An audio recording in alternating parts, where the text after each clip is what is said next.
تعال احكي لك ازاي ممكن تشخص مريض نفسي من غير ما يتكلم ومن غير ما تتكلم معاه.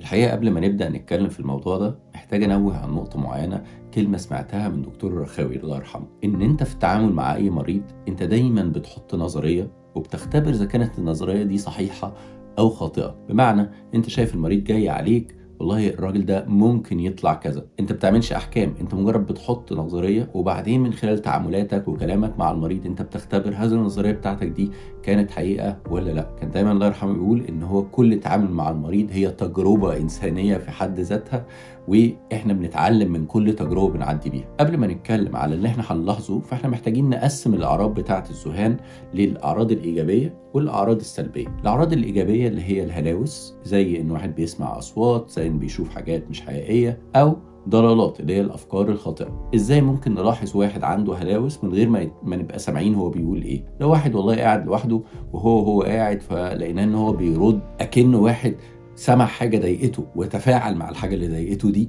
فاحنا بنلاحظ التفاعل ده. الحاجه التانية اللي ممكن نشوفها هو ان هو يبقى قاعد وسط ناس بس هو كل شويه الكلام بيتقطع منه. يعني ايه الكلام بيتقطع؟ يعني يبقى بيدور حديث بس هو ممكن يبقى سمع صوت وهو بيتكلم مع الشخص وبعدين يرجع يبص تاني، او يبقى بيتكلم وبعدين مره واحده يوقف كلام، ايه كنت بتقول ايه، ويرجع يتكلم تاني.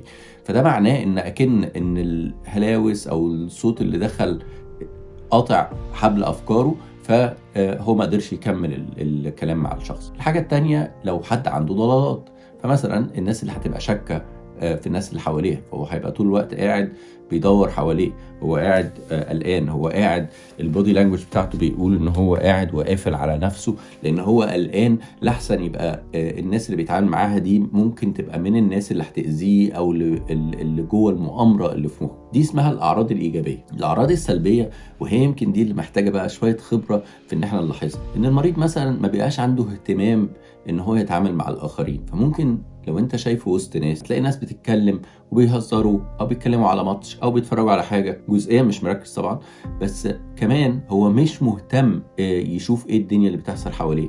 هو ملامحه مش بتقول ان هو بيتعامل مع المعطيات بتاعت الناس اللي حواليه والكلام اللي حواليه، هو جوه العالم بتاعه، هو منعزل في العالم بتاعه. الحركه بتاعته غالبا ابطأ من الناس التانية. ان هو يبقى واخد باله من وشه عامل ازاي او ملامح وشه عامله ازاي، غالبا بيبقى ده مش موجود. والاهم ان كمان تفاعلات وشه وهو بيتكلم مع الناس بتبقى ضعيفة جدا جدا، بتبقى قليلة قوي، فمش سهل ان احنا نشوف النقلة في المشاعر في وشه. الحاجة التانية ان هو ممكن نلاحظها هي بتبقى من الأعراض الجانبية للدواء. فمثلا لو حد بياخد أدوية تقيلة شوية، بالذات بعض الحقن أو الأدوية القديمة، هنلاقي دايما إن إيديه فيها شوية رعشة خفيفة حتى لو هو ما بيتحركش، زي بتوع الناس اللي عندها شلل رعاش، او بنلاقي ان في رعشه في اللسان وهو بيتكلم. الحاجه التانية ان هو مشيته، لو احنا شايفينه وهو جاي من بعيد كده بيبقى مشيته آلية شويه. طيب لو انا قاعد وشايف مريض جاي من بعيد عليا، فلو الشخص ده عنده ضلالات هيبقى دايما وهو جاي عليا جاي بيبص يمين شمال،